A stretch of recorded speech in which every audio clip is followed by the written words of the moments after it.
ब्रह्मचारिणी का अर्थ है एक समर्पित महिला छात्रा जो अन्य छात्रों के साथ अपने गुरु के साथ आश्रम में रहती है।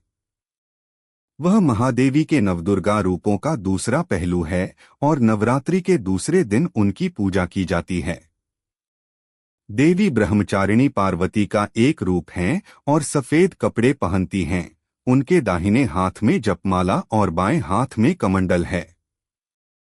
उनकी कहानी के विभिन्न संस्करणों के अनुसार कुंवारी पार्वती शिव से विवाह करने का संकल्प लेती है। उसके माता पिता उसे हतोत्साहित करने की कोशिश करते हैं, लेकिन वह दृढ़ रहती है और लगभग 5000 वर्षों तक तपस्या करती है। इस बीच देवता कामदेव हिंदू प्रेम और वासना के देवता के पास जाते हैं और उनसे शिव में पार्वती के लिए इच्छा उत्पन्न करने के लिए कहते हैं। उन्हें तारकासुर नामक एक असुर द्वारा संचालित किया जाता है, जिसे केवल शिव के बच्चे द्वारा ही मारा जा सकता है। कामदेव ने शिव को इच्छा के बाण से मारा।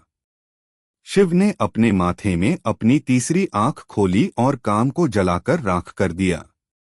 पार्वती अपनी आशा या शिव को जीतने का संकल्प नहीं खोती हैं। वह शिव की तरह पहाड़ों में रहने लगती हैं और उन्हीं गतिविधियों में संलग्न हो जाती हैं, जैसे तप, योग और तपस्या। पार्वती का यह पहलू देवी ब्रह्मचारिणी का रूप माना जाता है। उनकी तपस्वी खोज शिव का ध्यान आकर्षित करती है और उनकी रुचि जगाती है।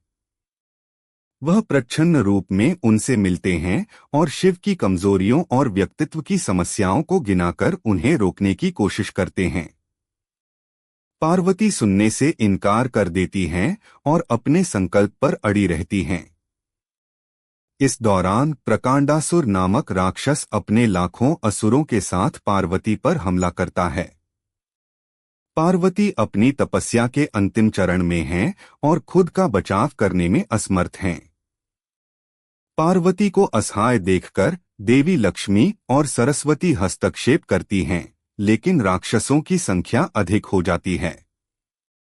कई दिनों की लड़ाई के बाद पार्वती के बगल में रखा कमंडल गिर जाता है और सभी राक्षस बाढ़ में बह जाते हैं। अंत में पार्वती अपनी आंखें खोलती हैं, अग्नि छोड़ती हैं और राक्षस को जलाकर राख कर देती हैं। ब्रह्मांड में हर कोई देवी पार्वती द्वारा किए गए तप से प्रभावित है, सिवाय शिव के। शिव अंत में ब्रह्मचारी के भेष में पार्वती से मिलने जाते हैं। फिर वह पार्वती को पहेलियां देकर उनकी परीक्षा लेते हैं, जिनका वह सभी सही उत्तर देती हैं। पार्वती की बुद्धि और सुंदरता की प्रशंसा करने के बाद ब्रह्मचारी उनसे विवाह का प्रस्ताव रखते हैं। पार्वती को पता चलता है कि वह शिव हैं और वह स्वीकार कर लेती हैं।